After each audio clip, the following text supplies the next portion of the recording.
What is up, car addicts? So with the introduction of the San Andreas Mercenaries update, we received the Monstrosity, which offered not only an HSW upgrade, but also Amani Tech upgrades as well.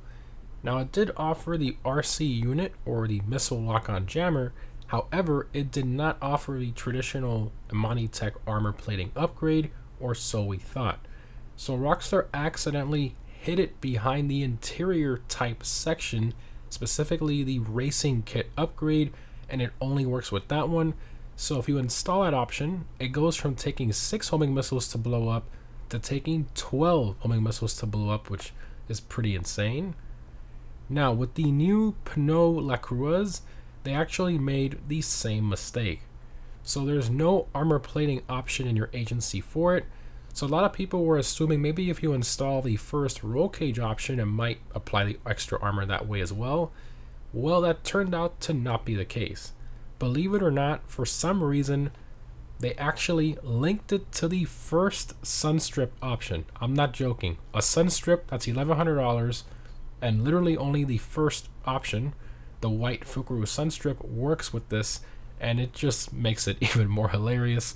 It's quite apparent Rockstar doesn't test any of these new cars anymore with all these strange bugs and glitches and such, but anyways, applying the Sunstrip option increases the armor resistance from taking 3 homing missiles to blow up to 12 homing missiles to blow up, which is a very significant increase, 9 extra homing missiles.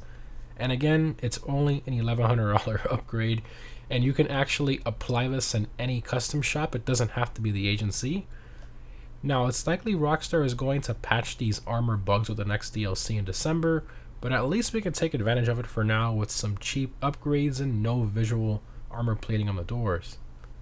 Also, some other neat features about this car I wanted to mention is that it can actually double clutch or mid-drive speed boost, whatever you want to call it, and I believe it's the first electric car in the game that can do this, which is just insane since this car with HSW was already the new fastest sports car for track performance. So the fact that it can mid-drive on top of that is just nuts. And for those of you who don't know what this mid-driving double clutching is, basically you just tap the handbrake while in second gear, where in the case of this car though, it's a bit more difficult to tell. I just tap the handbrake after like 2 seconds after taking off roughly. And lastly, the other thing I want to mention is that this car actually has a hidden pulsing front light bar in the front grille, but it's hidden in the game files. So this can only be applied to the car if you glitch it on using a merge glitch, or of course using mods. So for those of you who do car merge glitches, merging F1 wheels, all that good stuff, if you're going to merge the light bar on this car, the only way it works is if you merge a car that has the accent color option in the respray category, like the X80 for example. And what's cool about the light bar is that it will also transfer that same accent color as well. So you could have a blue light bar, red, green, whatever you want, which is actually pretty cool.